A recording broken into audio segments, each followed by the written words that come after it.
안녕하십니까. 여러분의 저녁 시간에 보탬이 되는 뉴스 플러스입니다. 음주운전과 뺑소니로 무리를 빚고 구속된 가수 김호중 씨가 오늘 첫 재판을 받기 위해 법정에 출석했습니다. 김 씨 측은 아직 사건 기록을 열람하지 못했다며 혐의에 대한 입장은 다음에 밝히기로 했는데요. 잠시 뒤 이슈 플러스에서 다뤄보겠습니다. 먼저 오늘의 주요 뉴스부터 정리해드립니다. 전국 곳곳에 쏟아진 극한 호우로 5명이 숨지고 2명이 실종됐습니다. 또 주택 매몰, 열차 운행 중단, 도로 파손 등 피해가 속출했습니다. 밤사이 전북 군산 146mm 등 곳곳에 시간당 100mm가 넘는 물폭탄이 쏟아졌습니다. 200년 만에 기록적인 폭우인데 물러났던 정체전선은 다음 주 다시 북상해 전국에 많은 비를 뿌리겠습니다. 대통령실이 임성근 전 해병대 1사단장 2명 로비 정황이 담긴 녹취는 허위 사실이라며 강력 대응 방침을 밝혔습니다. 정치권의 공방은 격화하고 있습니다. 국민의힘 당권 주자들이 부산에서 두 번째 합동 연설회를 열어 한동훈 후보의 총선 책임론을 놓고 난타전을 벌였습니다. 민주당 이재명 전 대표는 당대표 연임 도전을 공식화했습니다. 국내 1위 음식 배달의 민족이 다음 달부터 배달 수수료를 경쟁업체와 같은 수준으로 인상하기로 했습니다. 무료 배달 출혈 경쟁의 부담을 점주들에게 전가한다는 비판이 나옵니다. 태국 파타야에서 한국인 관광객을 살해한 뒤 유기한 혐의를 받는 피의자 가운데 1명이 국내로 송환됐습니다. 다른 공범 1명은 구속 재판 중이고 해외 도피 중인 남은 피의자는 추적 중입니다.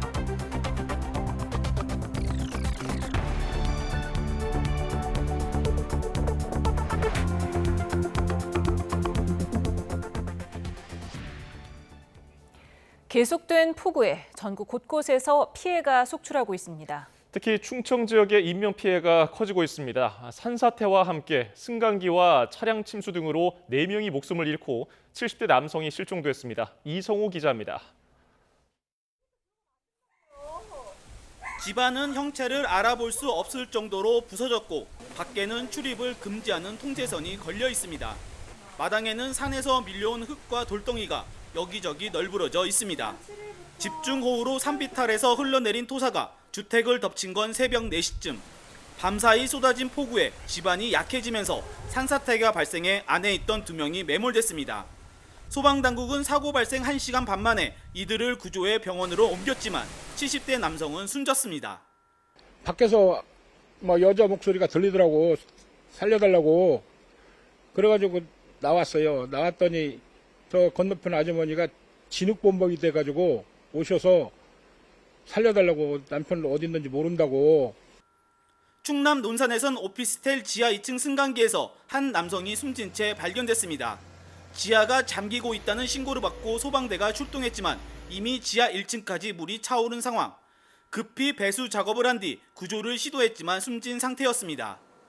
중장비가 다리 위에 가득 쌓인 나뭇가지 등을 치우고 있습니다. 집중호우에 구조 신고를 하고 실종된 70대 남성을 찾기 위해 막힌 길을 열고 있는 겁니다. 구조대원들은 드론 등을 투입해 야산과 하천 주변을 수색했지만 흘러내린 토사가 길을 막아 어려움을 겪었습니다. 차가 이렇게 엎어져 있고 나무 덩치 이딴만한 게 그냥 차 우회를 눌러버린 거예요. 그러니까는 사람 손으로 안 되지 그게. 그 속에 사람을 봐야 되는데.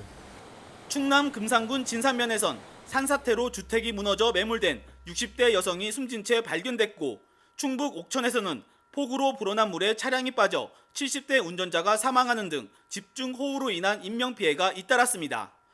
YTN 이성입니다. 시간당 60mm의 폭우가 쏟아진 대전에서도 피해가 속출했습니다. 제방이 무너지면서 흙탕물이 마을을 집어삼켰고 대형 교량도 주저앉았습니다. 이상곤 기자입니다. 마을이 온통 흙탕물로 뒤덮였습니다. 건물 지붕만 물 밖으로 나와 있고 사람들은 집 옥상에 올라가 구조를 기다립니다.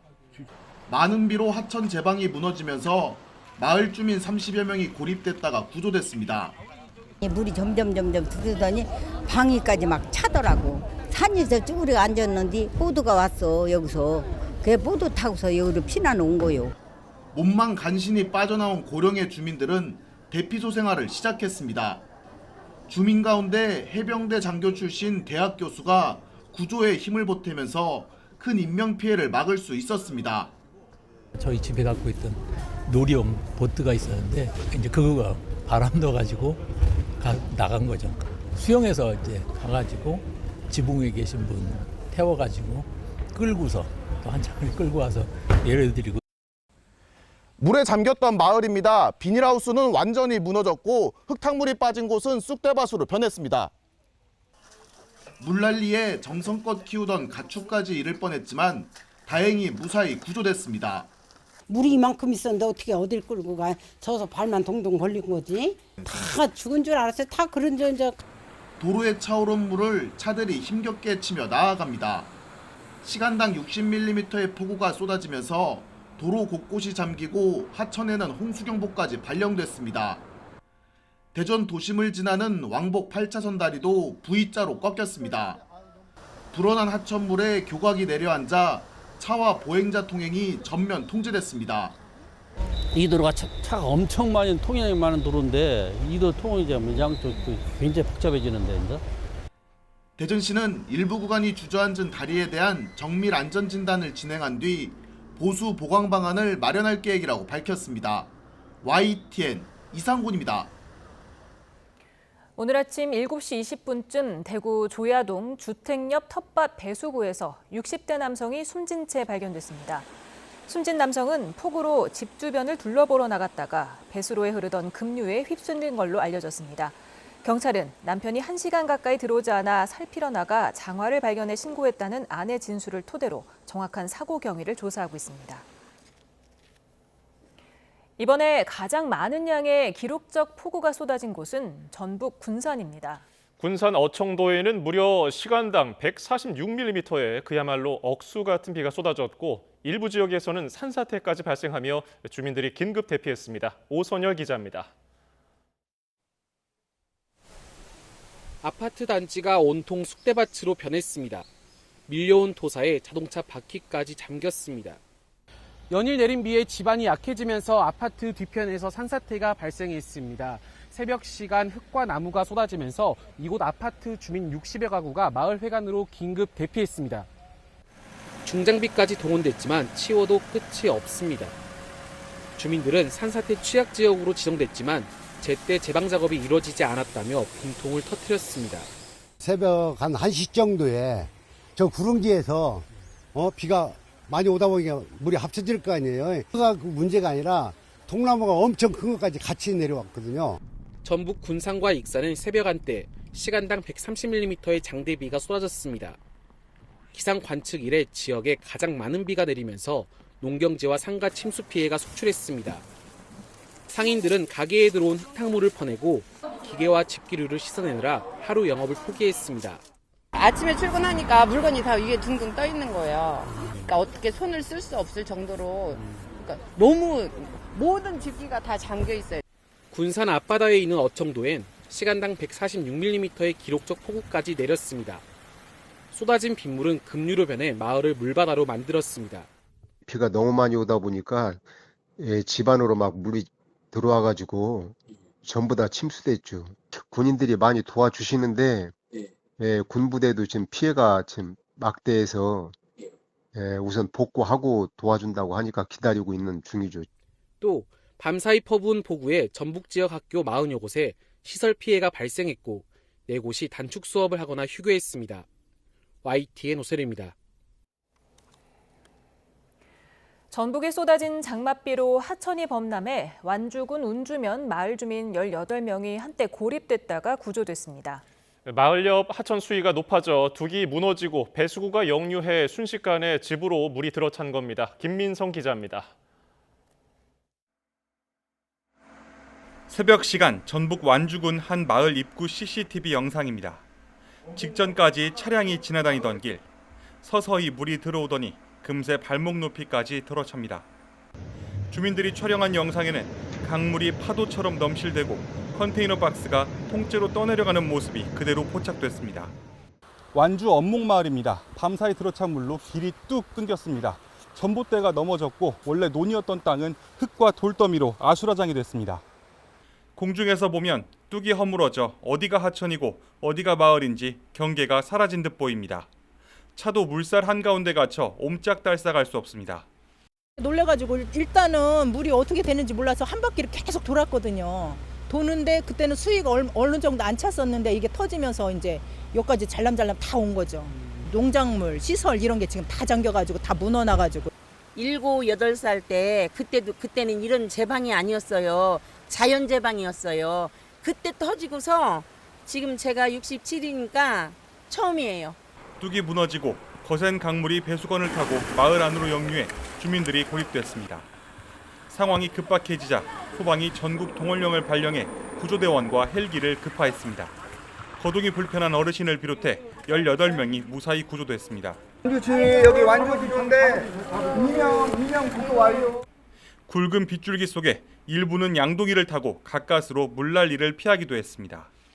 여기 위에 완전 번번했었어요. 여기가 물이 지금. 그래갖고 우리 동네는 지금 들어가도 못해요. 물이 하도 많아갖고 지금 파듯이 빠져나왔어요.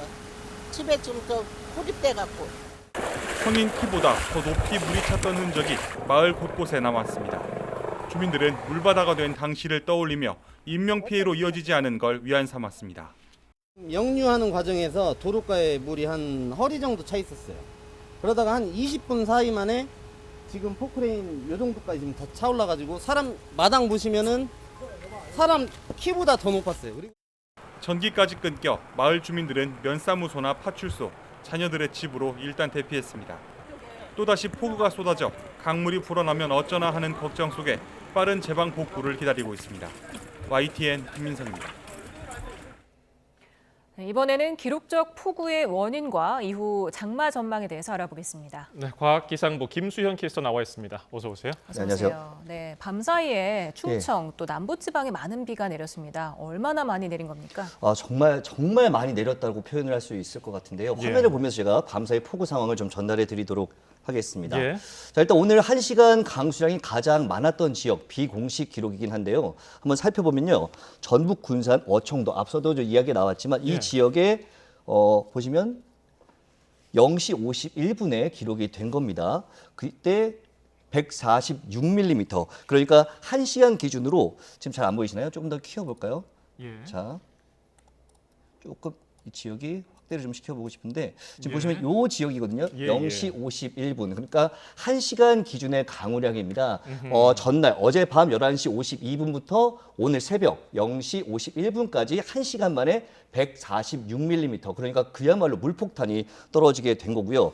공식 기록 같은 경우에는 전북 군산에서 2시 24분에 131.7mm를 기록했습니다. 그리고 그 밖에 전북 익산과 충남 서천 부여에서도 시간당 100mm가 넘는 폭우가 쏟아진 겁니다. 기상청은 밤사이에 쏟아졌던 폭우가 100년에서 200년 만에 한 번 발생할 법한 기록적인 폭우라고 설명을 했고요. 군산과 추풍령, 금산 같은 경우에는 200년 그리고 구미는 100년에 한 번 나올 정도의 강수량을 기록하게 된 겁니다. 앞서도 저희가 취재기자 통해서 전해드렸지만은 수도권보다 충청, 남부지방으로 아주 강한 비가 집중됐는데 왜 그렇습니까? 사실 어제 밤까지만 해도 기상청에서는 중부지방으로 좀 더 강한 비가 먼저 내릴 것으로 좀 예보를 한 상황이었는데요. 어제 밤 사이에 레이더 상황 보면서 제가 설명을 한번 드리도록 하겠습니다. 지금 화면으로 나가고 있는데요. 지난 밤 사이 보시면 7월 9일 22시 10시가 되겠죠. 이 비구름의 상황입니다. 제일 문제가 됐던 게 이쪽에 보이시나요? 제가 한번 짚어드리겠습니다. 요 비구름, 굉장히 빨간색의 강한 비구름, 이 비구름 자체가 시간당 한 50mm 안팎의 굉장히 강한 비를 뿌리는 그런 비구름인데요. 이게 앞으로 어떻게 이동해서 들어오냐면 사실은 기상청 같은 경우에선 이게 북동진 이렇게 올라오면서 수도권 쪽으로 비가 좀 더 강하게 내릴 것이다. 예보를 최초에 했었습니다. 그렇기 때문에 어젯밤에 서울에도 호우주의보를 발표를 했었는데요. 하지만 이 북쪽에서 찬 공기가 좀 버티고 있었습니다.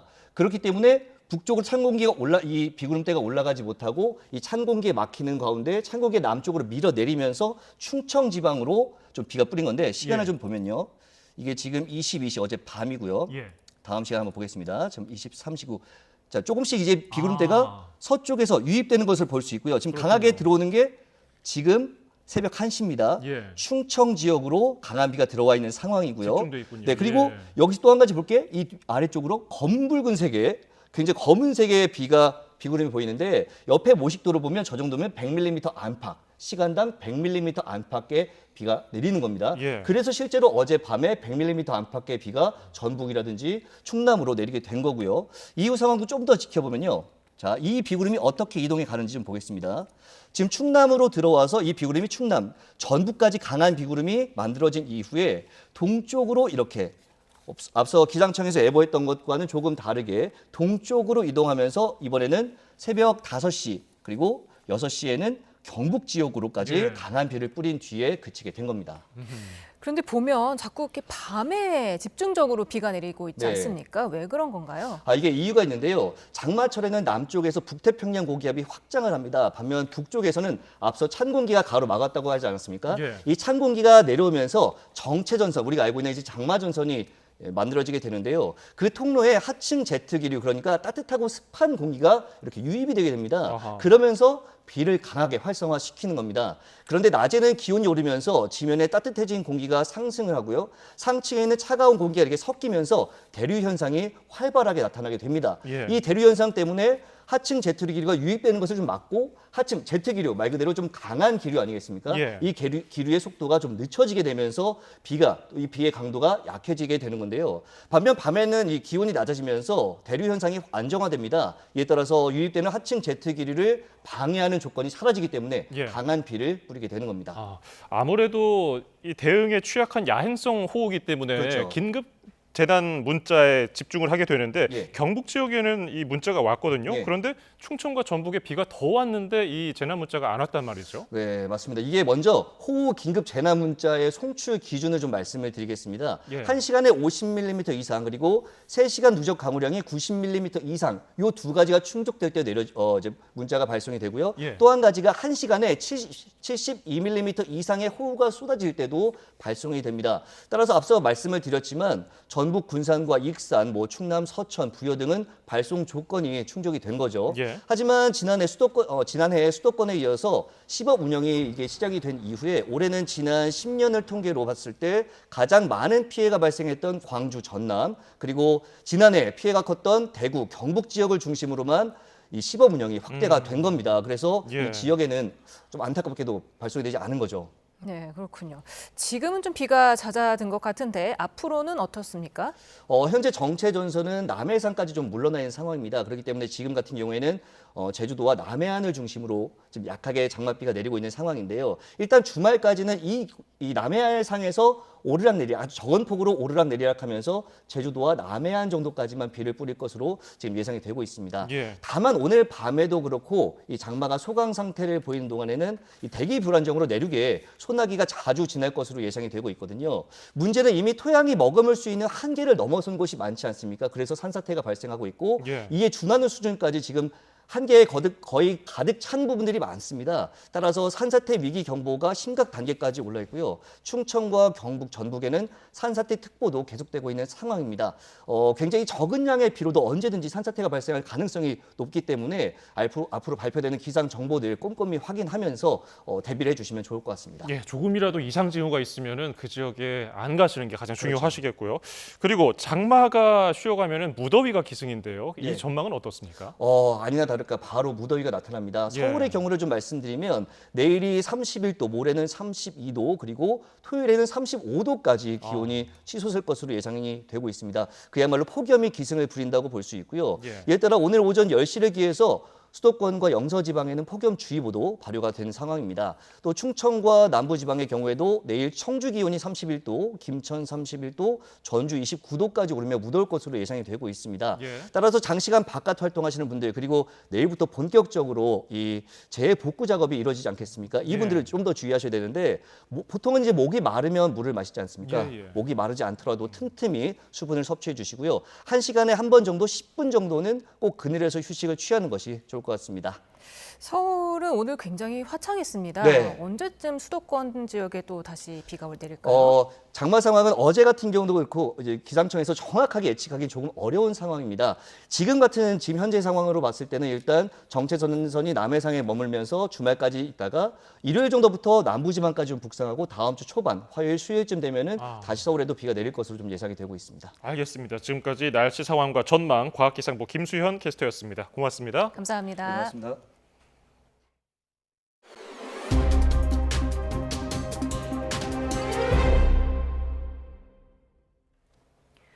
최상병 사건 외압 의혹을 수사하는 고위공직자 범죄 수사처가 임성근 전 해병대 1사단장에 대한 구명 정황이 담긴 통화 녹음을 입수했습니다. 임 전 사단장이 책임을 지지 않도록 윗선에 잘 말해주겠다는 대화 내용이 담겼는데요. 공수처는 이 발언의 진위를 확인하고 있습니다. 신지원 기자가 보도합니다. 고위공직자 범죄수사처는 지난 4일 임성근 해병대 전 1사단장에 대한 구명 로비 의혹을 제기했던 A씨를 참고인으로 불러 조사했습니다.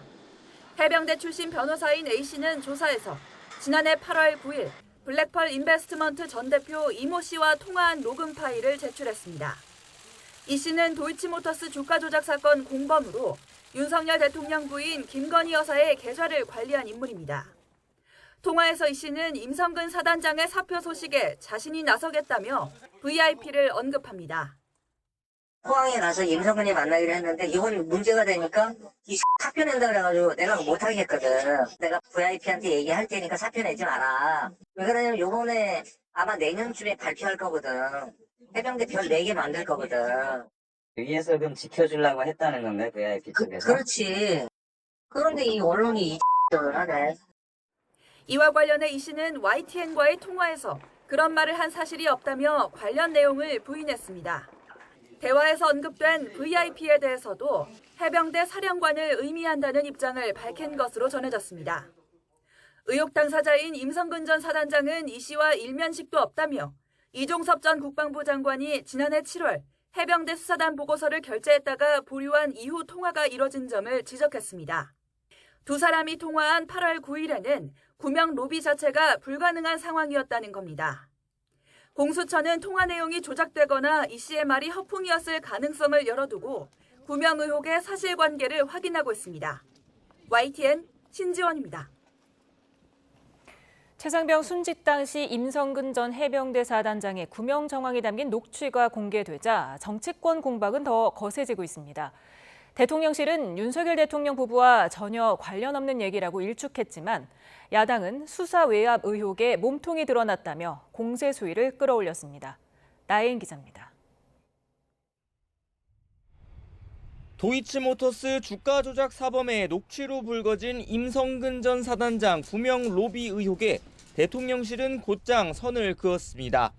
윤석열 대통령 부부와 전혀 관련 없는 일이라며 허위 사실을 유포하면 강력히 대응하겠다고 경고했습니다. 국민의힘도 일방적 주장이라거나 허풍일 가능성이 크다며 녹취 내용의 신빙성을 의심했습니다. 사실관계도 정확히 알 수 없을 뿐만 아니라 현재 수사 중인 사안이기 때문에 구체적으로 언급하는 것은 적절치 않다 이렇게 생각합니다. 당사자들도 부인하는데 말 한마디로 비리가 있는 듯 몰아가는 건 부적절하다며 공수처 수사 결과를 지켜보라고 일축했습니다. 그분이 대통령 부부에게 접근할 이유에 있지도 않고요. 자기는 구명 운동을 한 적이 없다라고 부인하지 않았습니까? 반면 야당은 이번 녹취로 최상병 순직 사건 수사 외압 의혹의 마지막 퍼즐이 맞춰졌다고 날을 세웠습니다. 과거 김건희 여사의 주식 계좌를 관리했던 인물이 말한 VIP가 누굴 뜻하겠느냐며 사단장 하나 구하려고 군과 대통령실이 총동원된 이유가 비로소 명확해졌다고 주장했습니다. 구명 로비의 창구로 삼았을 대상이 김건희 여사일 것이라는 점은 삼척동자도 알 일이 아닙니까? 사건의 몸통이 윤석열 대통령 부부라는 자매 기자. 윤 대통령이 연거푸 거부권을 행사한 건 역시 도둑이 재발저렸기 때문이라며 특검 필요성이 더 커졌다고 목소리를 높였습니다. 보수 진영의 전멸을 바라는 게 아니라면 여당도 진실의 편에 서라고 압박했습니다. 주가 조작범의 로비에 의한 국정농단이라고 볼 수밖에 없습니다. 의혹을 규명할 유일한 방법은 특검밖에 없음이 명확해졌습니다. 대통령실과 당사자들이 강하게 의혹을 부인했지만 야당은 이번 녹취를 고리로 특검 수사를 바라는 여론이 더 커질 거라고 보고 있습니다. 야권에선 국정농단, 게이트라는 말이 나오기 시작했는데 탄핵과 이재명 방탄을 위한 정쟁용 공세라는 여당과 대치는 갈수록 격화할 전망입니다. YTN 나인입니다. 두 번째 합동연설의 참석차 부산을 찾은 국민의힘 당권 주자들이 한동훈 후보의 총선 책임론을 두고 난타전을 벌였습니다. 특히 원희룡 후보는 지난 총선에서 비대위원장이던 한 후보가 고의로 패배를 이끈 게 아니냐며 공세 수위를 높였고 한 후보는 정면 반박에 나섰습니다. 국회 취재기자 연결합니다. 임성재 기자. 네, 국회입니다. 네, 후보 간의 신경전이 한층 치열해진 것 같은데요. 오늘 나온 발언 자세히 정리해 주시죠. 네, 국민의힘 당권 주자인 나경원, 원희룡, 윤상현, 한동훈 당대표 후보가 일제히 부산으로 향했습니다. 그제 호남 제주 합동연설회에 이어 두 번째 연설회에 나선 건데요. 이 후보들은 대체로 전통적으로 지지층이 두터운 부산, 울산, 경남 당원들을 대상으로 산업은행 이전 등 지역 현안을 완수하겠다고 언급하며 지지를 호소했습니다. 하지만 정견 발표 뒤에 치열한 공방이 이어졌습니다. 각 후보가 발표 뒤 취재진과 만난 자리에서 한동훈 후보의 김여사 문자 무시 논란에서 비롯된 이른바 한동훈 책임론을 두고 설전을 벌인 겁니다. 먼저 비방전을 자제하겠다던 원희룡 후보는 지난 총선 당시 비대위원장이었던 이 한 후보의 비례대표 사천 의혹을 다시 꺼내들었습니다. 여기에 한 후보의 문자 무시 논란을 겨냥해 이 승리가 절박한 상황에서 이 총선을 고의로 패배로 이끌려고 한 것 아닌지까지 생각할 수밖에 없다고 주장했습니다. 윤상현 후보 역시 한동훈 책임론에 힘을 실었습니다. 이 당이 90일 넘도록 총선 패인을 규명하지 않은 것이 논란의 본질이라며 이 총선 패배 원인을 담은 백서 발간을 서둘러 하라고 촉구했습니다. 이에 한 후보는 가족의 공천 개입 의혹까지 거론하는 경쟁 후보들이 선을 넘고 있다고 반박했습니다. 특히 원 후보를 겨냥해선 오물을 끼얹고 도망가는 방식이 자랑스러운 정치냐며 다중인격 같은 구태 정치는 청산돼야 한다고 맞받았습니다. 나경원 후보는 후보 간 경쟁 과열이 제살 깎아먹기와 다름없다며 이 다른 후보들을 싸잡아 비판했습니다. 그러면서 전당대회에서 나올 수 있는 추태는 다 나온 것 같다며 구태 정치와 손잡은 분들을 빨리 손절했으면 좋겠다고 날을 세웠습니다.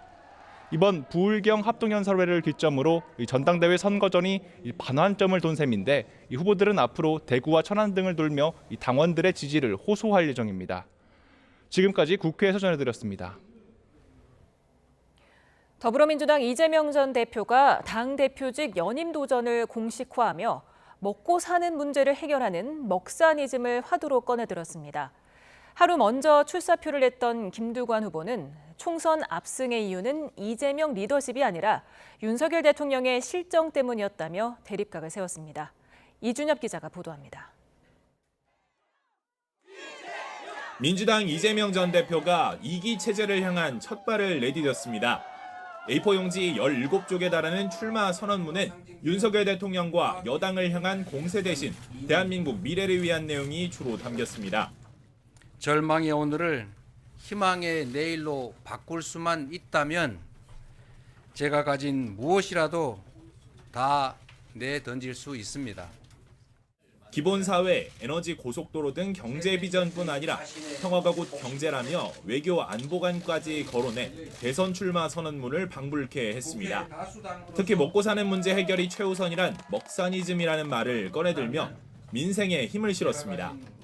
먹사니즘이 우리의 유일한 이데올로기입니다. 경제가 곧 민생입니다. 경쟁 상대인 김두관 전 의원은 총선 압승은 이재명 전 대표 리더십이 아니라 윤 대통령의 잘못된 국정 운영의 반사이익 덕이라고 평가했습니다. 이 전 대표가 내세운 비전을 두고도 재집권 실패의 원인을 잘못 짚은 것이라고 깎아내렸습니다.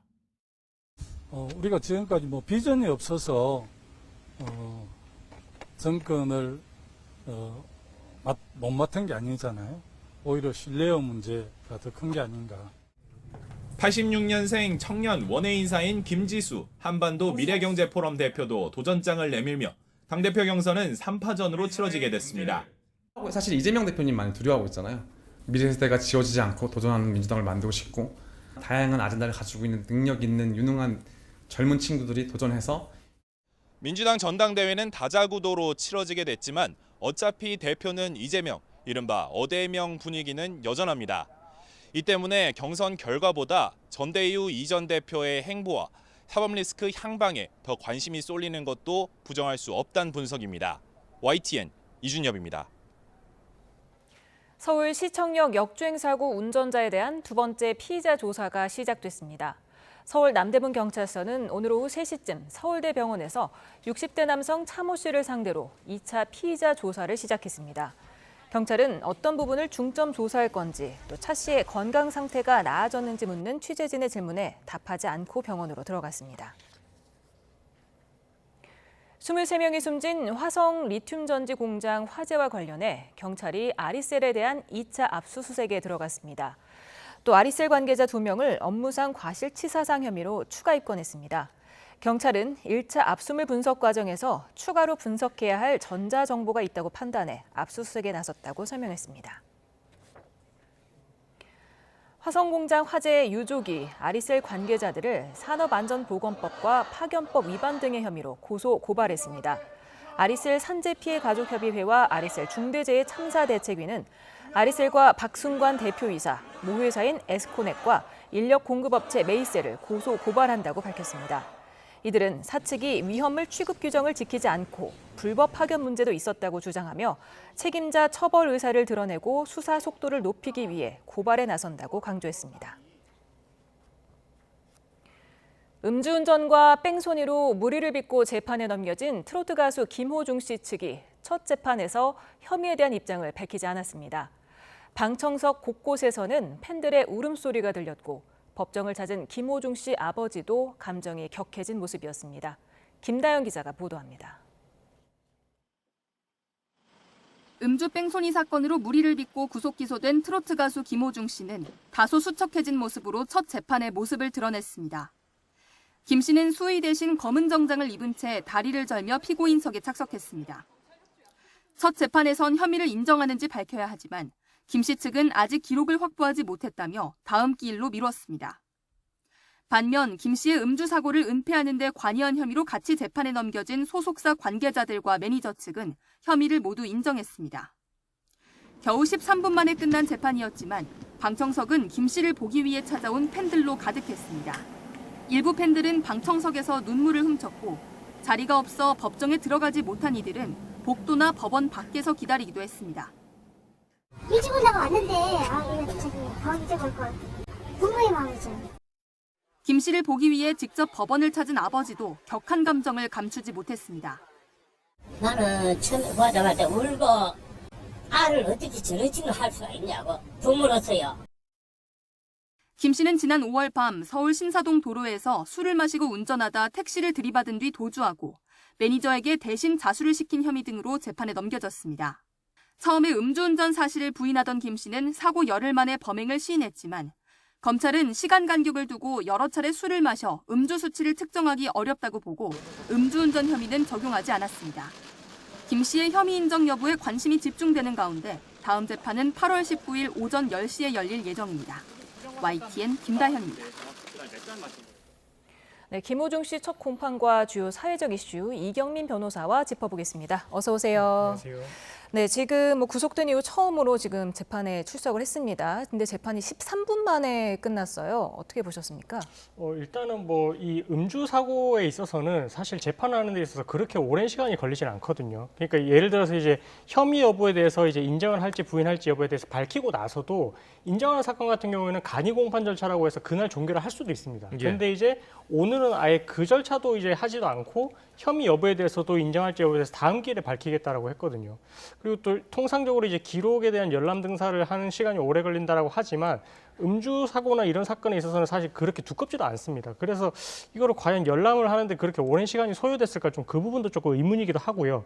그래서 이런 걸 보면 김호중 씨 측에서 아무래도 이제 혐의를 전부 다 인정을 하고 갈지 아니면 그 중에서도 뭐 일부에 대해서는 혹시나 뭐 다툴 부분이 있으면 그런 걸 좀 다툴지 이런 부분에 대해서 조금 검토를 할 시간이 좀 필요한 것 같고 그래서 이 지금 오늘 재판에서는 그 입장을 밝히지 않고 차의 길로 미룬 것으로 그렇게 판단이 됩니다. 예, 근데 그런 일이 흔한 일입니까? 사건 기록을 열람하지 못해서 입장을 밝히지 않겠다. 다음 공판 때 다루겠다.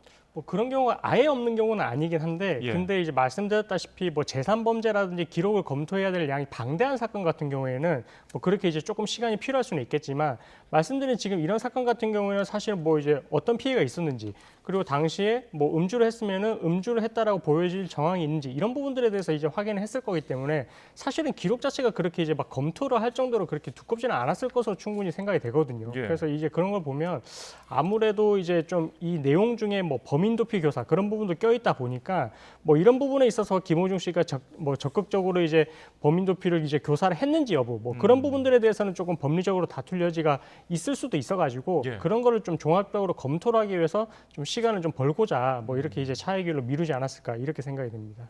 네, 근데 김 씨 음주 사고를 은폐하는데 관여한 혐의로 같이 넘겨진 그뭐 소속사 대표라든가 매니저라든가 3명은 다 인정하지 않았습니까, 혐의를?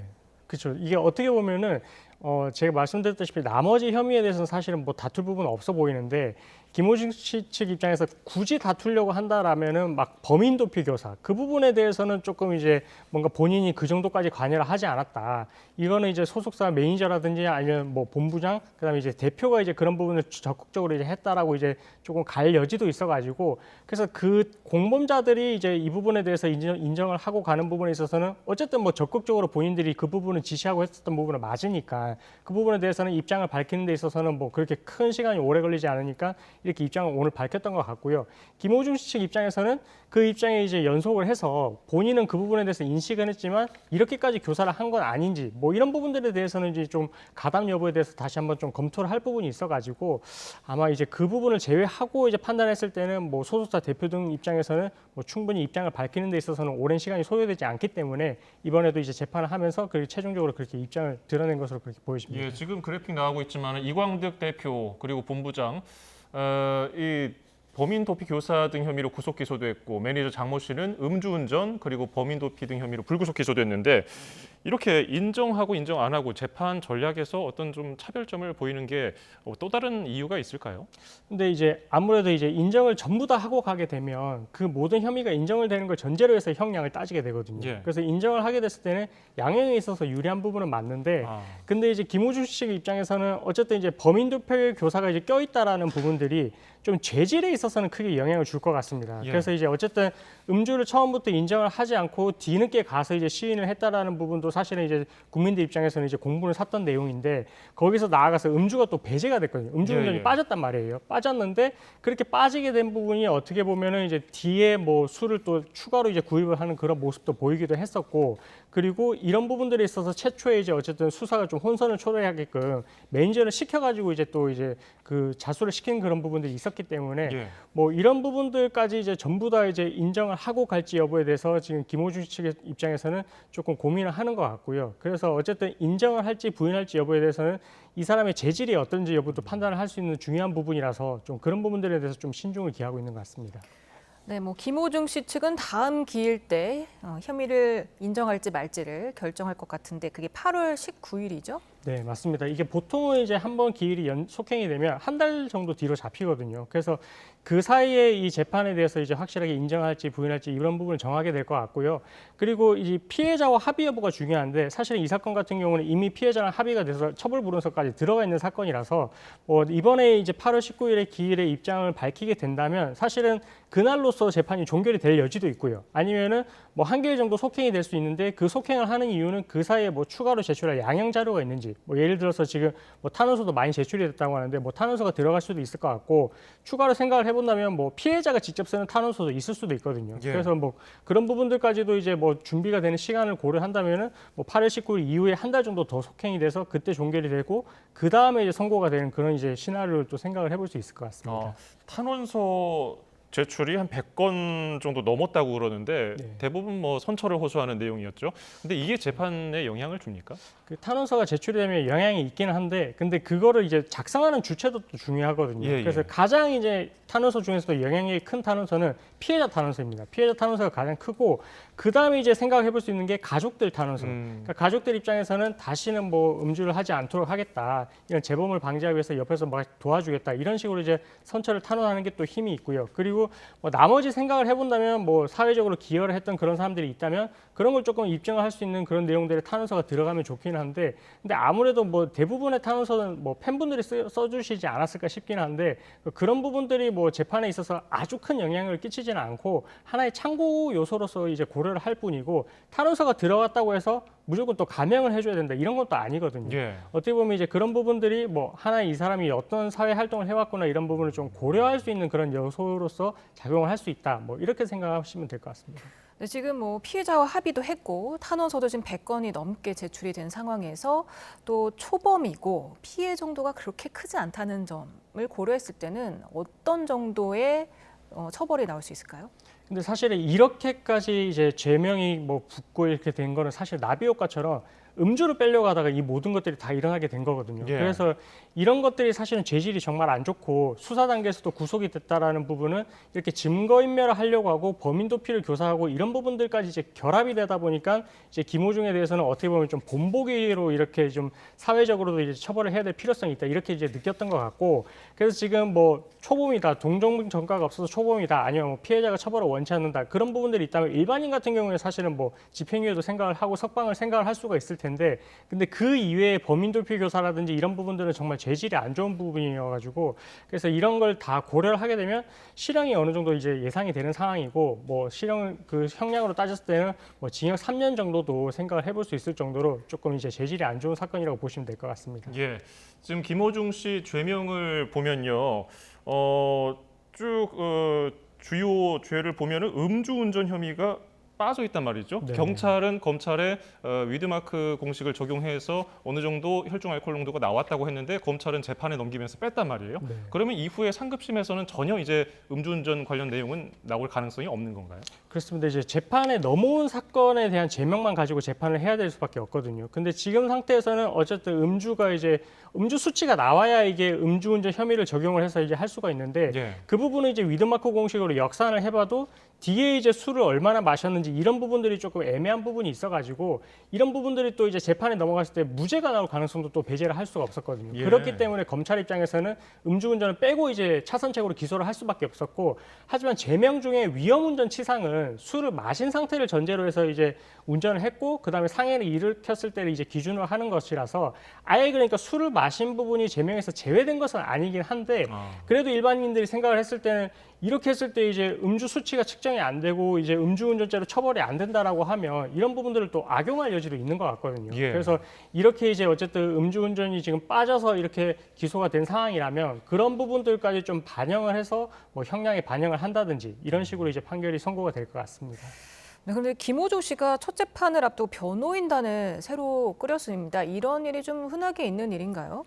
일반인들은 사실은 이제 뭐 변호사를 수임을 하는 데 있어가지고 또 비용도 또 생각을 안 할 수가 없기 때문에 이런 경우가 일반적이지 않습니다. 일반적이지 않고, 그리고 이제 검찰 단계까지 이제 있었던 변호인이 또 사임을 하고 뒤에 이제 재판 단계에서 새롭게 이제 뭐 추가를 하고 이렇게 됐는데, 사실 그런 부분들을 고려를 하게 되면 아무래도 이제 재판 단계에서 뭔가 이 재판에 이제 어쨌든 조금 이제 긍정적으로 작용할 여지가 있지는 않을까, 뭐 이런 좀 기대감이 또 반영이 되지 않았다라고는 할 수는 없을 것 같아가지고, 뭐 그래서 이제 아예 검찰 단계와 재판 단계를 분리해서 재판 단계에서 이제 본인이 어쨌든 가장 좀 유리하게끔 이제 결과가 나올 수 있는 그런 이제 변호인들을 선임을 해서 이렇게 진행을 하려고 그렇게 한 것 같습니다. 그 검찰총장 대행 출신인 조남관 변호사는 사임을 했는데 그 이유가 뭔가요?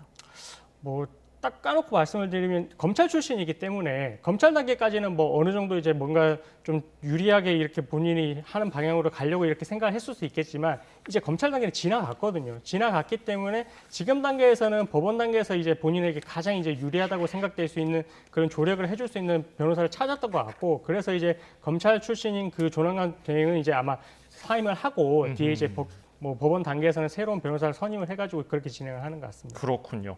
자, 다음 이야기로 넘어가 보겠습니다. 지난 5월 태국 파타야에서 발생한 한국인 살인 사건의 피의자 가운데 한 명이 오늘 국내로 송환됐습니다. 이게 캄보디아 현지에서 경찰에 검거된 지 58일 만인데 상당히 빠른 거 아닙니까?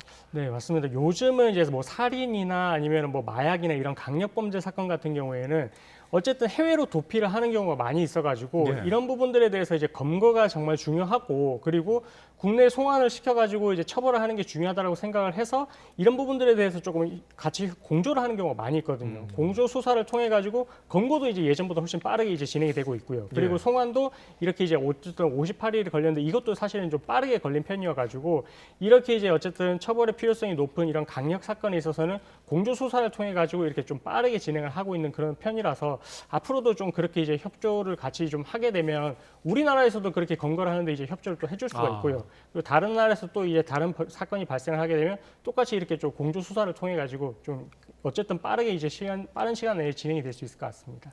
네, 일단 지금 해당 사건의 피의자가 3명인데 한 명은 먼저 우리나라 정읍에서 검거가 됐었고 이번에 지금 한 명이 또 추가 송환되면서 마지막 한 명이 남았습니다. 그 한 명은 행방이 혹시 뭐 드러난 게 있습니까?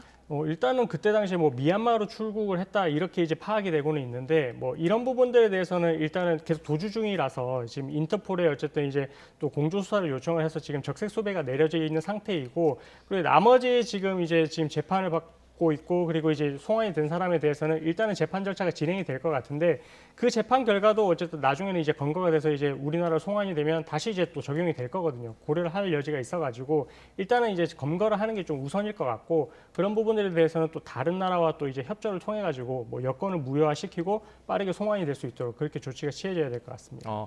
다른 그 정읍에서 잡힌 공범 한 명처럼 몰래 국내에 들어와 있을 가능성은 어떻게 보세요? 근데 그랬다면 사실은 이제 우리나라 경찰 입장에서는 뭐 빠르게 또 이제 검거를 안 했을 가능성은 없을 것 같아가지고 아마 이제 해외로 이제 도주 중이기 때문에 현실적으로 좀 잡기가 좀 어려웠던 것 같고요. 그래서 이제 타국으로 또 이제 가게 되면 또 이제 그런 부분들에 대해서 협조를 또 이제 받아서 진행을 해야 되는 부분이 있어가지고 그래서 우리나라로 지금 들어와서 숨어 있을 가능성은 조금 높지는 않을 것 같습니다.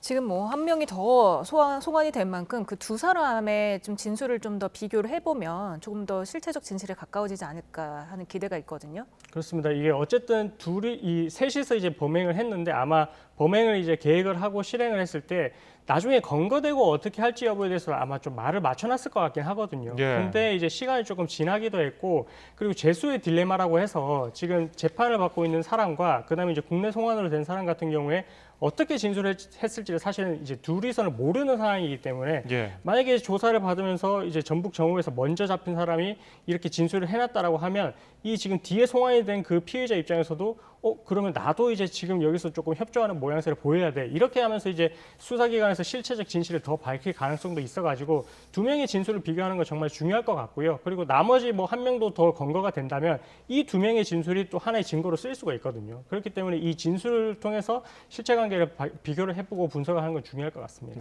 이 사건을 쭉 들여다보면 너무 잔인해요. 강도 살인에다가 사체 은닉까지.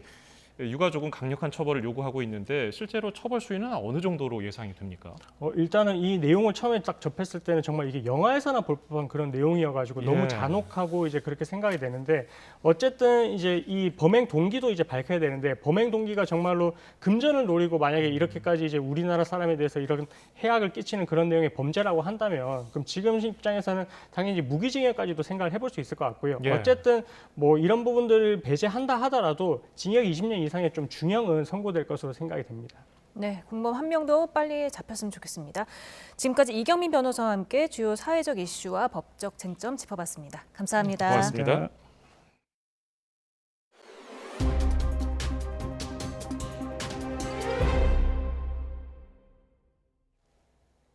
물가가 둔화 조짐을 보이고 있지만은 주택담보대출 증가세가 확대되면서 기준금리 인하 시점을 놓고 통화당국의 고심이 깊어지고 있습니다.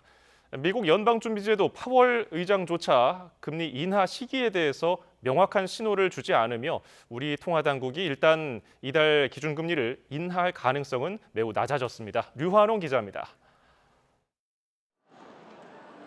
통화당국이 금리 인하 시점을 판단하는 가장 큰 기준 두 가지는 물가와 금융시장 안정입니다.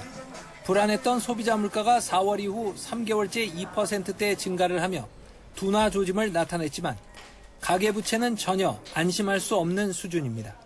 부동산 시장에 온기가 돌면서 빚을 내서 주택을 구매하려는 수요가 증가했고 이는 주택담보대출 증가로 이어졌습니다. 최근 전체 금융권 가계대출 현황을 보면 지난 3월에 확 줄었던 주택담보대출이 지난 4월부터 다시 확대됐고 이 추세는 3개월 연속 이어지고 있습니다.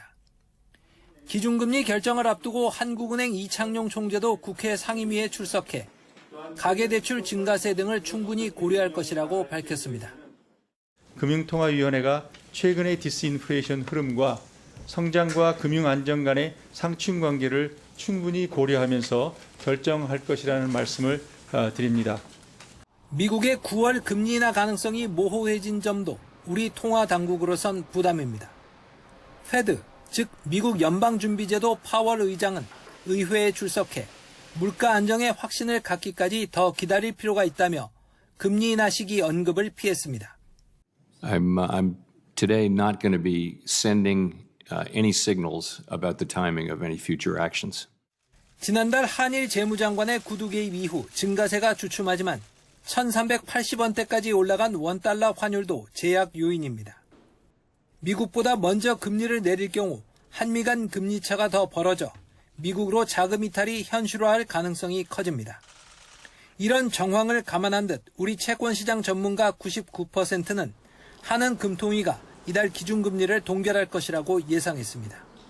YTN 유화동입니다. 내년 1월 중순부터 대출 중도 상환 수수료가 낮아질 것으로 보입니다. 금융위원회에 따르면 금융소비자 보호에 관한 감독 규정 개정안이 의결됨에 따라 중도 상환 시에 발생하는 손실과 행정비용 등 실비용 내에서만 수수료를 부과할 수 있게 됐습니다. 개정안은 금융권의 내규 정비와 시스템 구축에 필요한 시간 등을 고려해서 6개월 뒤인 내년 1월 중순부터 시행됩니다. 국내 1위 음식 배달앱 배달의 민족이 다음 달 9일부터 점주들에게 받는 배달 수수료를 더 올리기로 했습니다.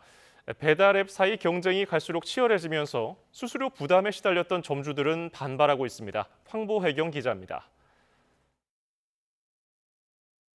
배달의 민족이 다음 달부터 음식값의 9.8%를 배달 중개 수수료로 받습니다. 기존 수수료는 6.8%로 쿠팡이츠, 요기요와 비교하면 상대적으로 낮습니다. 여기서 3%포인트를 올리기로 하면서 경쟁사인 쿠팡이츠와 수수료가 똑같아졌습니다. 배민은 대신 점주가 부담하는 배달비를 최대 3,300원에서 2,900원으로 낮추기로 했습니다. 논란이 됐던 포장주문 수수료도 신규 가입 업주를 대상으로 내년 3월까지 50% 인하한다는 계획입니다. 가뜩이나 수수료 부담을 호소해왔던 점주들은 분통을 터뜨립니다. 저희 부담금이 10%로 오르면 이제 저희가 받아들이기에는 너무 부담스럽고 이걸 어떻게 대처를 해야 될지 무료 배달이다 이러면서 생색을 내지만 결국에는 뒤로는 저희들한테 수수료를 높이면서 자기들은 부담을 최소한으로 낮추고 배달업계 1위 배달의 민족의 지난해 영업이익은 7천억 원으로 1년 전보다 65% 증가했습니다. 하지만 배달앱 사이에 무료 배달 경쟁이 심화하며 수익성 압박이 커지자 수수료 개편을 꺼내들었습니다. 점주들의 부담은 결국 음식값 상승으로 이어져 소비자들이 피해를 보는 것은 시간 문제라는 지적입니다. 순차적으로 수수료를 끌어올려서 수익을 극대화하기 위한 전략이라고 봐야죠. 일부는 업주가 부담을 하는 것이고 일부는 소비자들이 부담을 할 수밖에 없는 상황으로.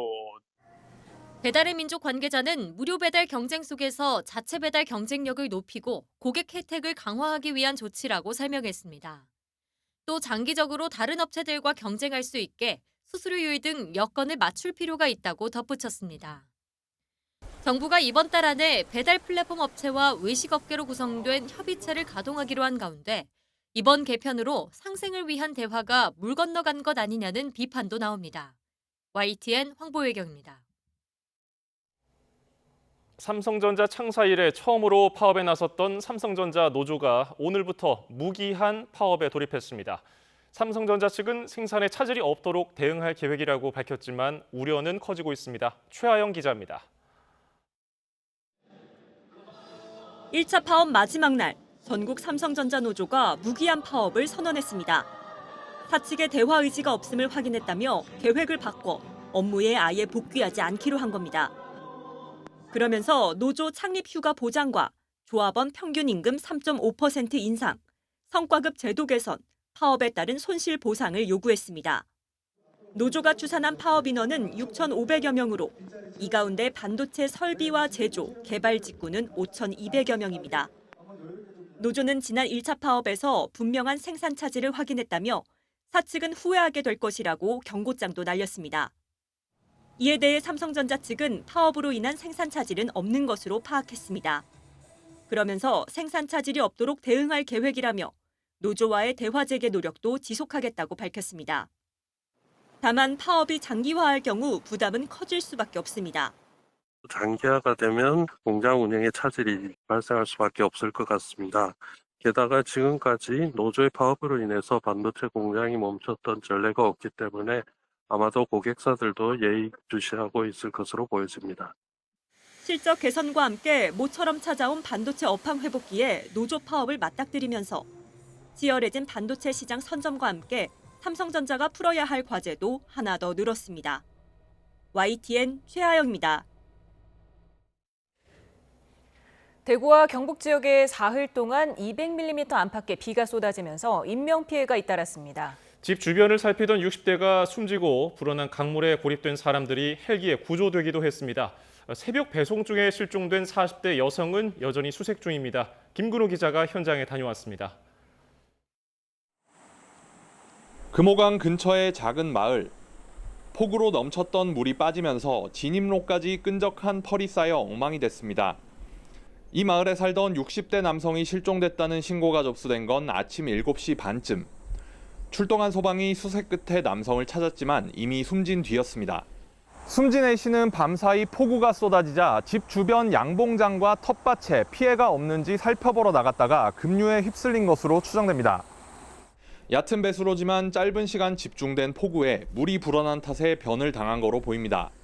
대구 경북 지역에는 사흘 동안 200mm 안팎의 비가 내렸고 많은 곳은 300mm가 넘는 물폭탄이 쏟아졌습니다. 어제 저녁에 하여간 종일 왔어요. 근데 나와보니까 이 바닥에 물이 빡 잘 내려가는 거야. 내가 여기서 건너오지도 못해가지고 옷을 이만큼 걷고 내려왔으니까. 흙탕물이 컨테이너를 집어삼킬 듯 흐르고 사람이 아슬아슬 매달려 있습니다. 폭우에 불어난 금호강 물이 둔치에 만들어진 파크 골프장을 집어삼켰고 직원 3명은 헬기까지 동원된 구조작전 끝에 간신히 목숨을 건졌습니다.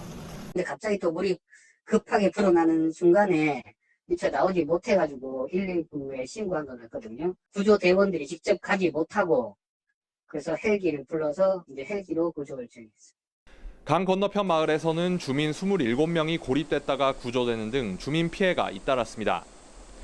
경북 경산에서 새벽 배송을 하다가 물살에 휩쓸려 실종된 40대 여성은 아직 찾지 못했습니다. 소방당국과 경찰이 200명을 투입해 수색 작업을 벌였지만 굵은 빗줄기에 어려움을 겪고 있습니다. YTN 김근우입니다. 전국 곳곳에 집중호우가 계속되면서 5명이 숨지고 2명이 실종되는 등 인명피해가 잇따랐습니다. 시간당 111.5mm의 폭우가 쏟아진 충남 논산에서는 오피스텔 승강기에 갇힌 남성이 숨지고 충남 서천과 금산에서는 산사태로 주택이 무너져 70대 남성과 60대 여성이 숨졌습니다. 또 충북 옥천에서는 승용차가 하천으로 추락해 70대 운전자가 숨졌습니다. 밤사이 충청과 호남 지역에 집중호우가 내리면서 도로가 물에 잠기고 토사가 무너지기도 했습니다. YTN에 들어온 제보 영상을 양동훈 기자가 전해드립니다. 전북 군산 나운동, 쏟아진 비에 도로가 마치 하천처럼 변했습니다. 벌건 흙탕물에 도로의 흔적을 찾아볼 수 없을 정도입니다. 도로 한복판에 빠져나오지 못한 차량은 절반쯤 물에 잠겼습니다. 주택가도 상황은 마찬가지입니다. 골목에 가득 찬 빗물이 넘실거리고 주차된 차들도 바퀴가 보이지 않을 정도입니다. 집 안까지 물이 흘러들어 살림살이가 물에 둥둥 떠 있습니다. 근처 신창동에 있는 한 라이브 카페입니다. 바닥에 물이 찰랑거릴 정도로 차올랐고 소파, 테이블 등 집기류도 흥건히 젖었습니다. 빗물은 계속 밀려 들어오고 지켜보던 주인은 답답한 마음에 한숨만 내쉽니다. 진짜 이런 물난리는 또 처음이네 또. 냉장고를 일단 꺼야 할 것 같아. 군산 옆 익산도 비 피해가 속출했습니다. 차들은 도로에 차오른 물을 헤치며 힘겹게 나아가고 폭포처럼 빗물이 쏟아지기도 합니다. 마트 바닥도 빗물로 엉망이 됐습니다. 완주에 있는 한 마을, 개천의 흙탕물이 빠르게 흐르고 산에는 토사가 무너진 곳도 보입니다. 충남 서천에서는 빠르게 밀려왔던 빗물이 빠져나가면서 마치 지진이라도 난 것처럼 산산조각난 도로가 드러났습니다. 세찬 물줄기가 집 마당으로 무섭게 밀려들기도 했습니다. 대전 방동저수지 근처 4번 국도에서는 토사가 쏟아져 통행에 차질이 빚어졌지만 다행히 다친 사람은 없었습니다. YTN 양동훈입니다. 어제부터 충청과 남부지방 등 곳곳에 장맛비가 쏟아지면서 국가유산 피해도 잇따랐습니다. 국가유산청은 계속된 장맛비에 오늘 오후 4시를 기준으로 국가유산 피해가 23건 집계됐다고 밝혔습니다. 가장 오래된 목조 건물로 추정되는 국보 안동 봉정사 극락전은 건물 뒤쪽 토사가 흘러내린 데 이어서 석축이 무너졌고 국보 완주 화암사 극락전도 토사가 흘러내려 주변 출입이 제한되고 있습니다. 또 전남 광양 마로산성은 북측 성벽 6.5m가량이 무너져 내렸고 서울 종로구 육상궁 내부 담장도 무너지면서 복구가 진행될 예정입니다. 밤사이 전북 군산에는 시간당 146mm, 충남과 전북 곳곳에도 시간당 100mm가 넘는 물폭탄이 쏟아졌습니다. 100년에서 200년 빈도의 기록적인 폭우인데 저기압 속도가 느려진 게 원인이었습니다. 김민경 기자입니다. 자정부터 새벽 2시 사이 보라색과 남색의 비구름이 충청과 전북을 덮었습니다. 시간당 100mm 이상의 폭우를 뿌리는 매우 강한 호우구름대였습니다. 전북 군산 어청도에는 시간당 146mm의 물폭탄이 덮쳤고 전북 익산과 충남 서천, 부여에도 시간당 100mm가 넘는 폭우가 쏟아졌습니다. 비구름이 동쪽으로 이동하면서 경북에도 시간당 50mm가 넘는 강한 비가 이어져 이틀 만에 호우 긴급재난 문자가 또 발송됐습니다. 기상청은 밤사이 쏟아진 폭우가 100년에서 200년에 한 번 발생할 법한 기록적인 호우였다고 설명했습니다. 예상보다 저기압의 이동 속도가 늦어져 비구름이 느리게 이동했기 때문입니다. 보통 정체전선상에서 발달한 저기압은 비구름대가 좀 빠르게 이동하는 경향이 있는데 이번에 발달한 저기압은 고기압 사이 통로에 막혀서 조금 느리게 이동하면서 지속적으로 다량의 수증기들을 공급하면서 내륙에 많은 비를 뿌렸던 저기압은 동쪽으로 빠졌고 강하게 발달했던 정체전선도 제주도 남쪽 해상으로 물러났습니다. 전국적으로 장맛비는 소강 상태에 접어들 것으로 예상됩니다. 다만 남쪽으로 이동해난 정체전선에 동반된 비구름대들은 제주 부근에는 영향을 지속적으로 주고 전국적으로는 낮에 소나기 내리는 날이 있겠습니다. 정체전선은 다음 주 초 다시 내륙으로 북상해 전국에 또 한 차례 많은 비를 뿌릴 전망입니다. YTN 김민경입니다. 전공의에 이어 의대생들의 복귀를 위해 정부가 유화책을 내놨습니다. 이미 지나간 1학기 수업 공백을 메우기 위해 1, 2학기를 통합 운영하고 성적이 낮은 경우 유급 대신 해당 과목만 재수강하는 방안인데요. 의대생 역시 복귀 여부는 미지수입니다. 염혜영 기자입니다. 한 학기가 다가도록 돌아오지 않는 의대생들의 복귀를 위해 정부가 이례적인 학사 운영 방안을 내놨습니다. 먼저 부족한 수업 일수를 채우기 위해 1, 2학기를 통합 운영한다는 방침입니다. 여름, 겨울방학 계절 학기에 야간, 원격 수업까지 총동원합니다. 그래도 힘들면 해당 과목을 완료하지 않은 학점을 뜻하는 I 학점으로 두고 최대 졸업 전까지 이수하도록 했습니다. 이렇게 공부를 몰아서 하면 좋은 학점을 받기가 어려워 어차피 유급될 거란 우려가 나오자 특례 조항도 만들었습니다. 현행처럼 학기 말 또는 학년 말에 일정 기준으로 유급을 결정하기보다는 2학기 또는 상위 학년에서 재이수할 수 있는 기회를 부여하고 향후 의학과에서 의학과로 진급 시 요건 충족 여부 등을 최종 확인하는 방식으로 실습 수업 미달로 의사 국가시험에 응시하지 못하는 본과 4학년들을 위해서는 그동안의 방침을 깨고 추가 시험 카드를 꺼내들었습니다. 복지부에 적극적으로 현장에 의견을 전했고 추가 시험을 또 다시 한번 치르는 부분에 대해서 지금 상당히 적극적으로 검토하고 있다는 말씀이고요. 정부가 전공의에 이어 의대생에게도 당근을 제시했지만 형평성 논란은 여전합니다. 당장 대학별 학칙 개정 단계에서 다른 학과의 반발에 부딪힐 수 있습니다. 정부가 한 학기 공백을 그냥 눈 감으려는 것 아니냐는 비판도 제기됩니다. 교육부는 전공의들의 움직임에 의대생 복귀 결정이 영향을 받을 걸로 보고 있습니다. 하지만 현재로서는 전공의도 의대생도 반응이 뜨뜻미지근합니다. 정부의 회유 체계도 복귀한 전공의 숫자는 오히려 5명 줄어 전체의 7.9%에 그치고 있습니다. YTN 염혜원입니다. 박주호 축구협회 전력강화위원회에 이어 이영표 전 부회장까지 가세하면서 홍명보 대표팀 감독 선임의 후폭풍이 이어지고 있습니다. 결국 쟁점이 무엇인지 이대건 기자가 정리했습니다. 축구협회 부회장을 지낸 이영표 해설위원이 지적한 것 또한 감독 선임 절차와 과정입니다. 이 위원은 인터뷰를 통해 애초 국내 감독을 뽑으려 했던 게 아니었다는 점을 분명히 했습니다. 그러면서 외국인 감독 2명과 홍명보 감독에게 의사를 묻고 그다음 전력강화위원회와 소통한 뒤 발표했어야 했는데 이 과정이 빠졌다는 겁니다. 이렇게 실수가 이제 반복되는 것을 제가 이제 확인을 하면서 실수가 반복되면 그것은 실수가 아니라 실력이 될 수도 있거든요. 이어 이번 선임 과정의 가장 큰 문제는 팬들을 실망시킨 것이라고 지적했습니다. 축구협회에서 법적 대응까지 검토하는 박주호 위원 또한 앞서 이 위원과 비슷한 점을 문제 삼았습니다. 네, 이임생 총괄이사는 이 유럽의 이 사람들 왜 그냥 줌으로 하면 되잖아요. 그러면 절차 안에서 이루어진 게 아무것도 없어요. 축구협회는 절차상 문제가 전혀 없다는 입장입니다. 제10차 회의에서 홍명보 감독을 포함한 후보 5명을 추천하고 다음 과정은 정혜성 전력강화위원장에게 위임했다고 설명했습니다. 결국 문제를 삼는 쪽은 최종 후보 압축 이후 논의가 더 있어야 한다는 걸 지적하고 축구협회는 동의하에 위임된 것이라고 맞서고 있는 겁니다.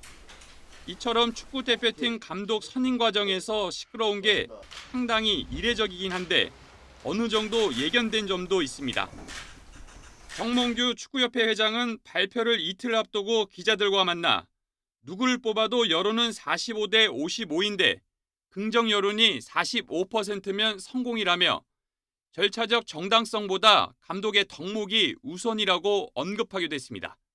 정 회장이 말한 45%의 대상이 홍명보 감독인지는 확실치 않지만 현재 유례없는 후폭풍을 보면 과연 성공인지는 좀 더 지켜봐야 할 일입니다. YTN 이다운입니다.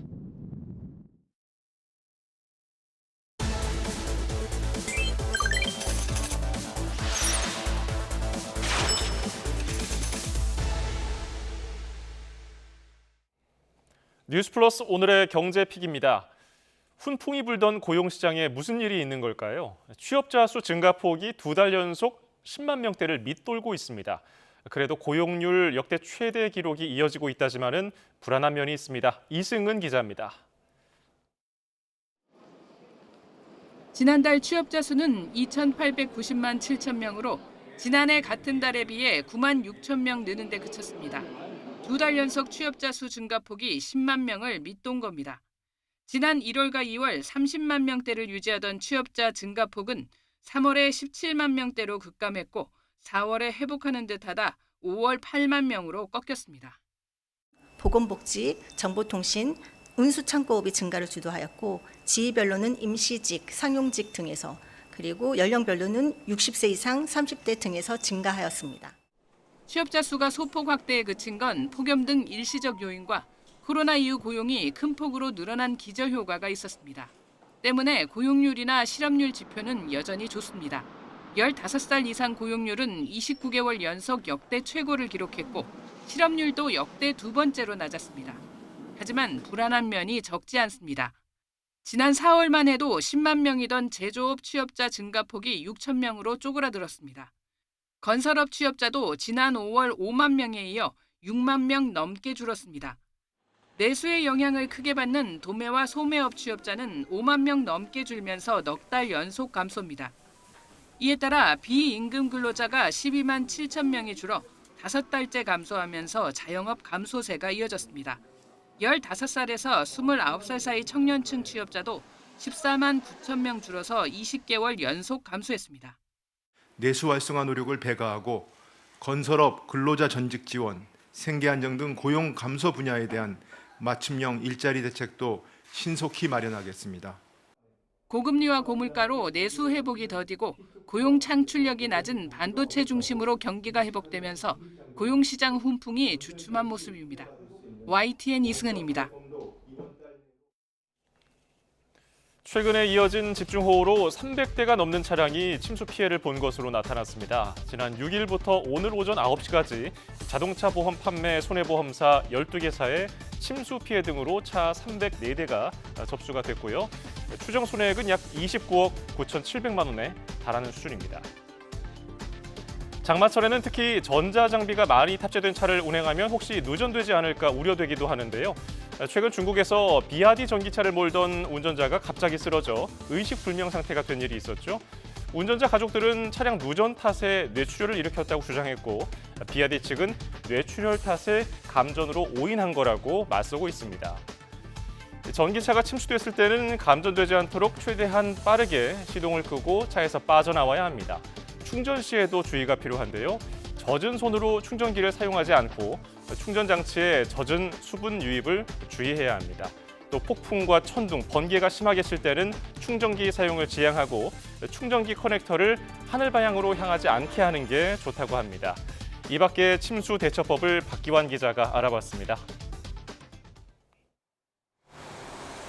전기차 배터리는 대부분 차량 밑부분에 설치되어 있습니다.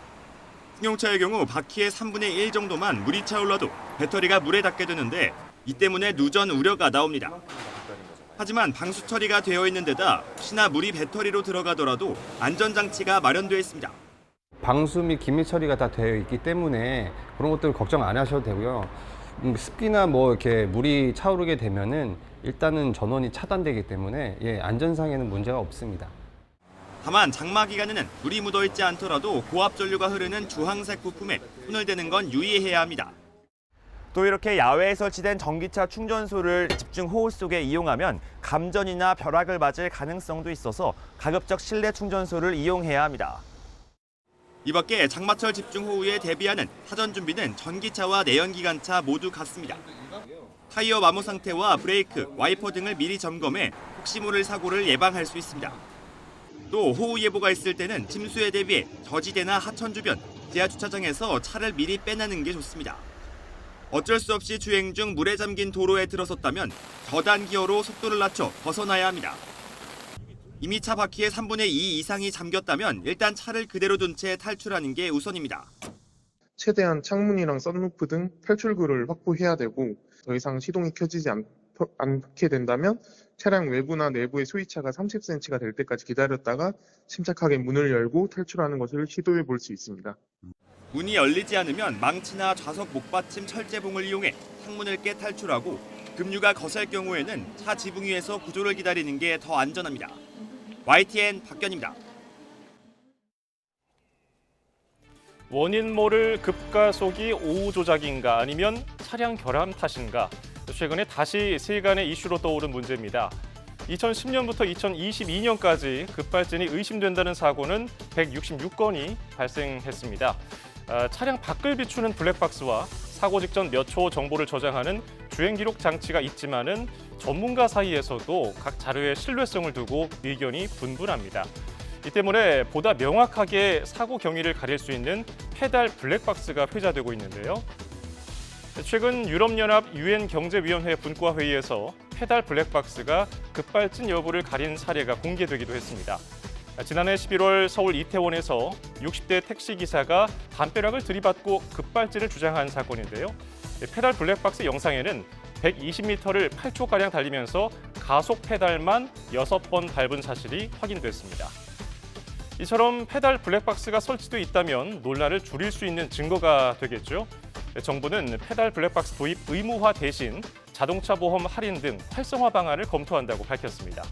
강제성이 없다는 목소리에 정치권에서는 블랙박스 장착을 의무화하는 법안도 추진되고 있습니다.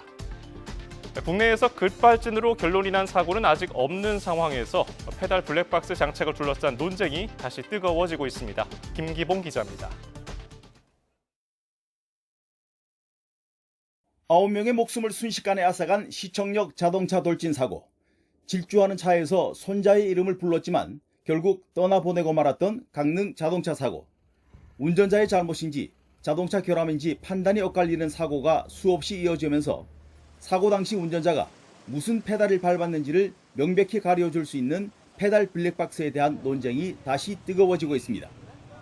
페달 블랙박스는 일부 중소기업들이 10여 년 전부터 개발했지만 적외선 카메라로 운전자의 발을 실시간 촬영해 무슨 페달을 밟고 있는지 확인이 가능한 이 블랙박스는 급발진 사고의 진실을 가려주는 획기적인 장치가 될 것으로 기대됩니다. 당시엔 수요가 많지 않고 제도적 지원도 없어 널리 보급되지 못했습니다. 이후 급발진 논란 사고가 잇따르자 정부가 목소리를 냈지만 실질적인 진전은 없습니다. 국토부는 지난해 7차례에 걸쳐 완성차 회사들에게 페달 블랙박스 옵션 장착을 요청했지만 답변은 부정적이었습니다.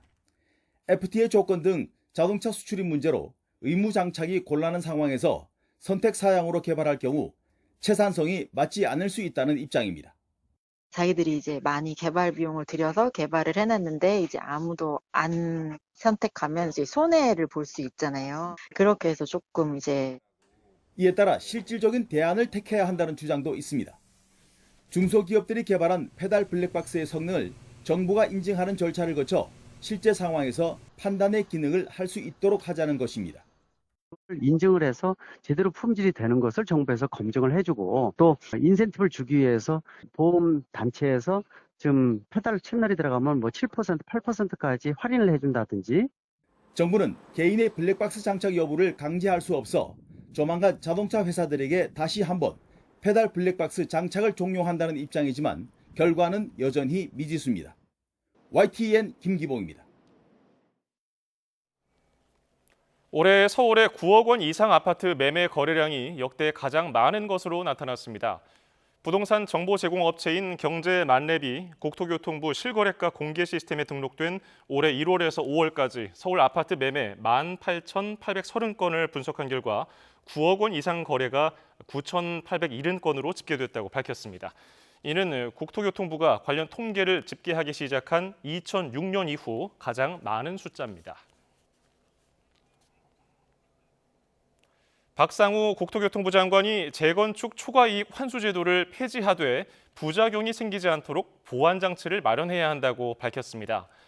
박 장관은 오늘 국회 국토교통위원회 전체 회의에 출석해서 재건축 초과이익 환수제가 지금은 맞지 않는 옷이라고 생각하기에 폐지에 기본적으로 동의한다며 폐지에 따른 부작용이 생기지 않도록 보완장치를 마련하는 쪽으로 노력하겠다고 말했습니다. 이어서 재건축 단지 중에서도 꼭 규제가 필요한 지역은 선별적으로 남겨두는 게 보완장치가 될 수 있다면서 재건축 부담금이 재개되면 상당 금액이 부과될 것으로 내다봤습니다.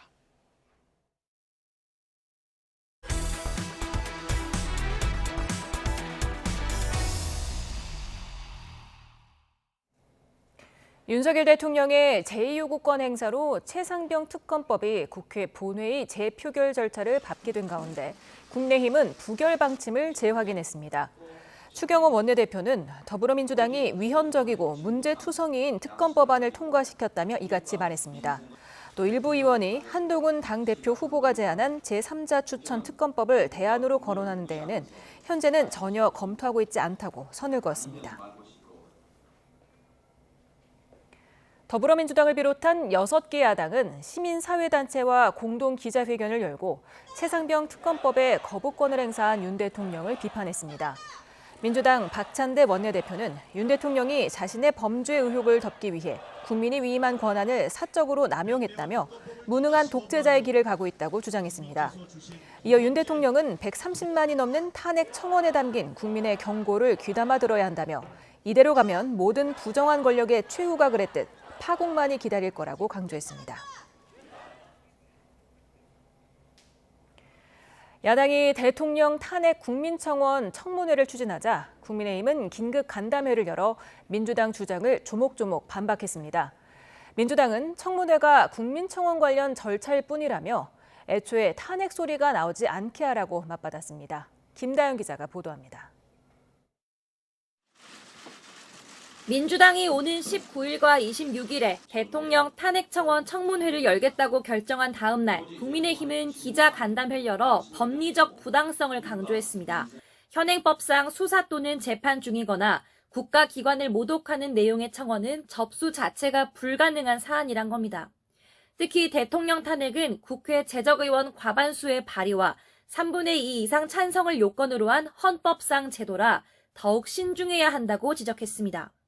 같은 이유로 4년 전 문재인 전 대통령 탄핵 청원도 폐기됐던 것 아니냐며 고작 2장짜리 청원서로 거대 야당이 갑질을 한다고 목소리를 높였습니다. 헌법과 법률에 맞지도 않는 고작 2장짜리 청원서를 갖고서 희대의 거대 야당의 갑질이고 횡포입니다. 이재명 전 대표 수사 검사에 대한 탄핵을 추진하다 여론이 좋지 않자 은근슬쩍 대통령에게로 관역을 돌렸다는 비판도 잇따랐습니다. 사실관계하고 안 맞는 것들이 들어가 있고 또 여론도 아주 안 좋고 또 법조계에서도 이거는 안 맞는 탄핵이다. 민주당 소속 법제사법위원들도 맞불 기자회견을 열었습니다. 지금 추진되는 건 탄핵 소추가 아닌 엄연한 국회법상 국민청원 절차고 중요 안건이니만큼 청문회를 열 수 있다는 점을 분명히 했습니다. 또 과거 청와대 게시판에 올라왔었던 문 전 대통령 탄핵 청원과 지금의 국회 청원은 전혀 결이 다르다고 반박했습니다. 130만 명이 넘는 국민이 뜻을 모아주신 청원에 대해서 그저 불법이라고만 비판하는 집권 여당 국민의힘 의원들을 국민들이 대체 어떻게 보시겠습니까? 대통령 탄핵이 최종 목적 아니냐는 여당 질문엔 탄핵 소리가 안 나오게나 하라고 맞받았습니다. 국민이 왜 탄핵을 원하는지를 깊이 생각하고 더 많은 노력을 기울이는 게 바로 집권 여당이 할 일 아니겠습니까? 민주당은 최상병 순직 1주기인 오는 19일 윤 대통령 탄핵 청원 청문회를 열겠다고 예고했습니다. 재의결을 염두에 둔 여론전이란 분석도 나오는데 여권은 다만 실질적으로 청문회를 막을 뾰족한 대책이 없어 고심하는 분위기도 엿보입니다. YTN 김다연입니다. 두 번째 합동연설회가 진행된 부산을 찾은 국민의힘 당권 주자들은 이번에도 김 여사 문자 무시 논란과 총선 책임론을 놓고 난타전을 벌였습니다. 고의 패배가 의심된다는 의혹부터 오물 같은 정치를 하고 있다는 거친 말까지 쏟아졌습니다. 강민경 기자가 전합니다. 부산에 집결한 국민의힘 당권 주자 4명은 한 목소리로 지역 발전을 약속했습니다. 하지만 연설회 뒤에는 가시돋친 설전을 벌였습니다. 먼저 원희룡 후보는 한동훈 후보를 겨냥해 김건희 여사의 문자 메시지와 대국민 사과의 뜻을 일부러 묵살한 거 아니냐는 의혹까지 제기했습니다. 총선 승리의 절박한 상황에서 혹시 총선을 고의로 패배로 이끌려고 한 게 아닌지. 윤상현 후보는 한 후보의 총선 책임론을 부각하며 하루빨리 총선 백서를 발간하자고 촉구했습니다. 빨리 총선 백서를 발간하는 게 이런 어떤 논란을 극복할 수 있는 유일한 길이에요. 그게 네거티브가 아니에요. 이에 한동훈 후보는 가족 공천 개입 의혹까지 거론하는 경쟁자들이 넘어서는 안 될 선을 넘고 있다며 경고장을 날렸습니다. 특히 원 후보를 향해 비난전을 자제한다더니 다중인격 같은 구태 정치를 펼치고 있다며 발언 수위를 끌어올렸습니다. 늘 이런 식으로 오물을 끼얹고 도망가는 방식, 다중인격 같은 구태 정치 청산되어야 한다라고 말씀드립니다. 나경원 후보는 후보자들 간의 경쟁이 제살 깎아먹기로 이어지고 있다며 한동훈, 원희룡 후보를 싸잡아 비판했습니다. 전당대회에서 나올 수 있는 구태는 다 나온다고 봅니다. 구태 정치하고 손잡은 분들 좀 빨리빨리 손절해 주셨으면 좋겠습니다. 지도부는 거듭 우려를 표명했습니다. 국민들의 선택권을 보장해 드려야 되지만 그러나 그러한 비판이 비난이 되어서는 안 되고 이곳 부울경 합동연설회를 기점으로 전당대회 선거전이 반환점을 돈 가운데 후보자들은 앞으로 대구와 천안 등을 돌며 당원들의 지지를 호소할 예정입니다. YTN 강민경입니다. 진중권 광운대학교 특임교수는 총선 직후 김건희 여사와 57분 동안 통화했고 본인은 사과할 의향이 있는데 주변에서 극구 말렸다고 말했다고 밝혔습니다.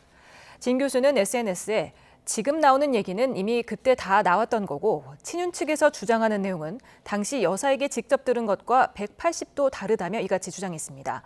그러면서 당시 여사가 대국민 사과를 못한 건 전적으로 자신의 책임이라 했고 한 번 사과하면 앞으로 계속 사과해야 해 정권이 위험해질 수 있다는 주변의 말을 전했다고도 설명했습니다. 더불어민주당 이재명 전 대표가 인공지능과 에너지 전환 시대 250만 당원과 함께 신성장과 기본사회라는 새 국가 비전을 준비하겠다며 대표직 연임 도전을 선언했습니다. 이 전 대표는 차기 당대표 경선 출마 회견을 열고 국민의 먹고 사는 문제를 해결하는 것, 바로 먹사니즘이 우리의 유일한 이데올로기라며 이같이 밝혔습니다. 더불어민주당 당대표 경선에 출마한 김두관 전 의원은 지난 총선에서 야권이 압승한 이유는 이재명 전 대표의 리더십이라는 의견에 동의하지 않는다고 말했습니다. 김 전 의원은 라디오 인터뷰에서 민주당 선거대책본부장격이었던 용산의 윤석열 대통령이 탁월한 리더십을 발휘한 거라며 총선 승리는 반사이익을 얻은 거라고 평가했습니다. 캄보디아에서 붙잡힌 이른바 태국 파타야 한인 살인 사건의 피의자 가운데 한 명이 국내로 송환됐습니다. 앞서 국내에서 붙잡힌 공범은 재판을 받고 있는 가운데 경찰은 아직 해외 도피 중인 피의자 한 명을 쫓고 있습니다. 윤웅성 기자입니다. 마스크로 얼굴을 가리고 외투에 달린 모자까지 뒤집어 쓴 남성이 경찰관들에 이끌려 공항 입국장을 빠져나옵니다. 경찰은 곧장 남성을 검은색 승합차에 태웁니다. 태국에서 발생한 한국인 관광객 살인 사건의 피의자 27살 A씨가 캄보디아 프놈펜에서 국내로 강제 송환됐습니다.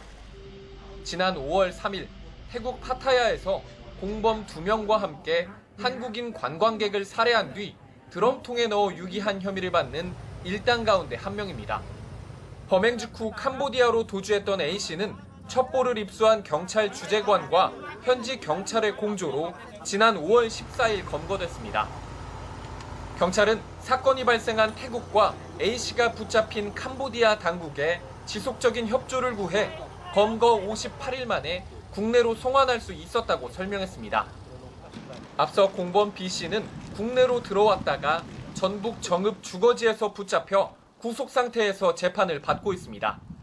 B씨는 강도살인과 시체 은닉 등 공소 사실을 전면 부인하고 있습니다. 경찰은 공범 A씨를 송환한 만큼 두 사람의 진술을 비교해 구체적인 범행의 실체를 밝히는 데 주력할 것으로 보입니다. 또 아직 해외 도피 중인 남은 피의자 한 명도 국제 공조를 통해 검거할 방침입니다. YTN 윤웅성입니다. 아파트와 창고에서 대마를 재배해 판매한 일당이 경찰에 검거됐습니다. 2만 4천 명이 동시 투약할 수 있는 양의 대마를 재배했는데 빨리 키우려고 해외에서 전문 장비까지 들여왔습니다. 이미혜진 기자입니다. 빨래 건조대에 푸른 잎사귀가 주렁주렁 매달려 있습니다. LED 조명과 선풍기가 설치된 텐트 안에는 잎이 무성한 식물이 자라고 있습니다. 도심 아파트에서 대마를 키우는 현장입니다. 2020년 11월부터 지난달까지 서울과 경기 지역 아파트 4곳과 컨테이너 창고 2곳을 빌려 대마를 재배하고 판매한 일당이 경찰에 검거됐습니다. 미국에서 유학하며 대마를 접한 이들은 대마를 빨리 키우기 위해 고강도 LED 조명기구와 환기장치 등 전문 장비를 해외에서 들여왔습니다. 또 생육실, 개화실, 건조실 등으로 구분해 체계적으로 관리했습니다.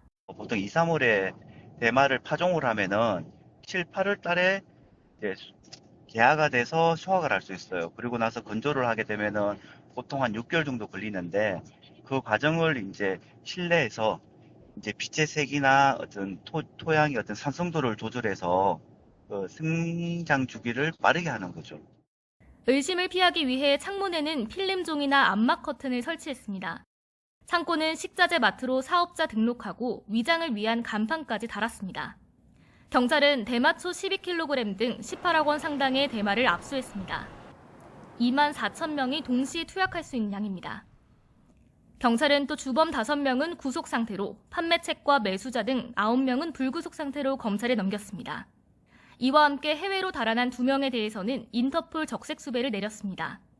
경찰은 이들이 대마를 팔아번 현금 4억 2천만 원을 압수하고 유통책과 투약자에 대한 수사를 이어갈 예정입니다.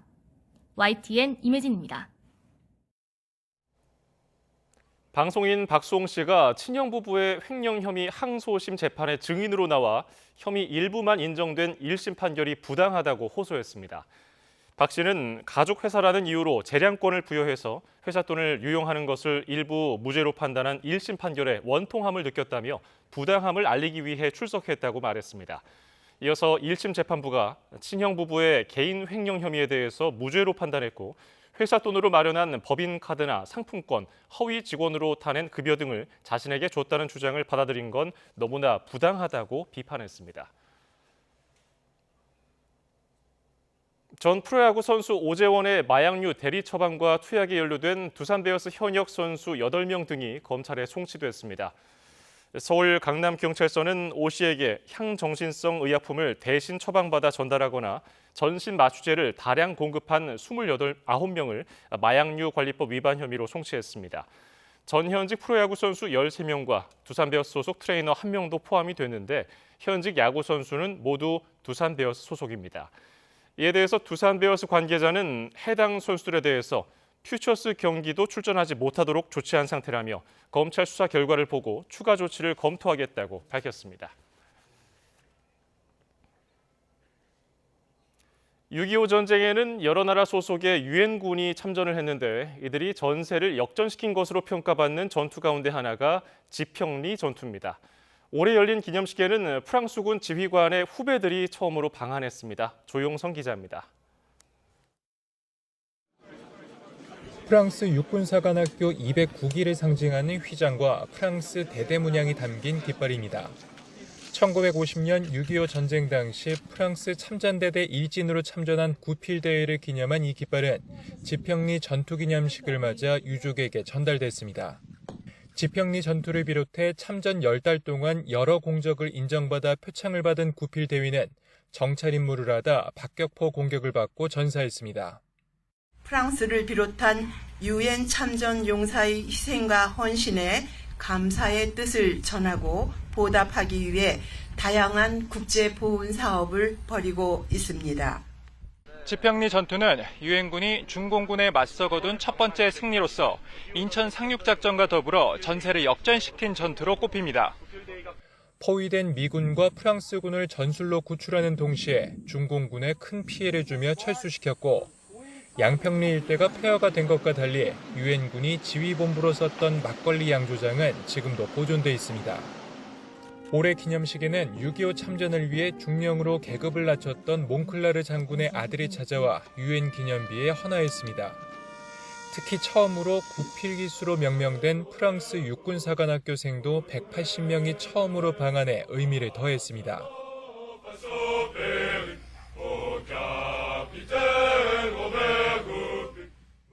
And so for us it's important to commemorate this kind of event with all of the people who were sent here from France and all the people who very kindly came to assist the ceremony from Korea and France.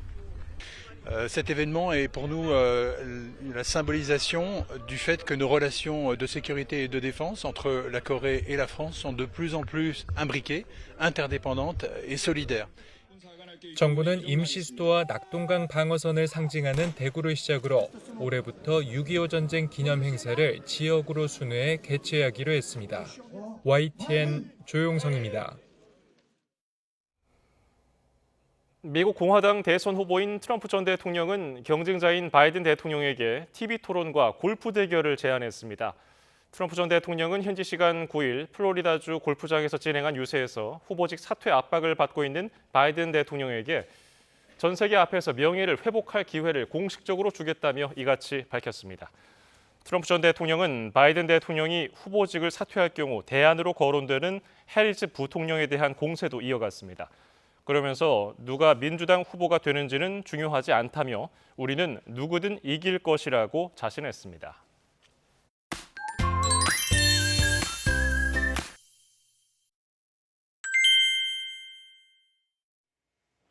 내일도 내륙 지방은 장마가 소강 상태를 보이며 무더위가 기승을 부리겠습니다. 극한호우가 쏟아지며 많은 피해가 발생한 충청과 전북, 경북 지역에서는 내일도 복구 작업이 이루어질 텐데요. 습도 높은 무더위에 지치지 않도록 틈틈이 휴식을 취해주시고요. 목이 마르지 않더라도 물을 자주 마셔주시는 게 좋겠습니다. 내일도 내륙 지방은 구름만 많은 날씨가 예상되고요. 오후에는 대기 불안정이 심해지며 요란한 소나기도 지나겠습니다. 예상되는 소나기의 양은 대부분 지역에 5에서 40mm, 전북과 경북에는 최고 60mm가 예상되는데요. 이미 많은 비가 내려서 지반이 약해져 있으니까요. 산사태나 축대 붕괴 등 추가 피해 없도록 대비하셔야겠습니다. 내일 아침 기온 살펴보도록 하겠습니다. 내일 서울 아침 기온은 23도, 대전과 대구는 22도로 출발하겠습니다.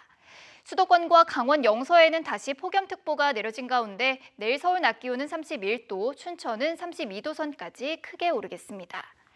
주후반까지 제주도에는 오락가락 장맛비가 이어질 전망입니다. 지금까지 날씨 정보였습니다. 오늘 저희가 준비한 뉴스 플러스는 여기까지입니다. 잠시 뒤에는 뉴스퀘어 저녁 8시 뉴스가 방송됩니다. 고맙습니다.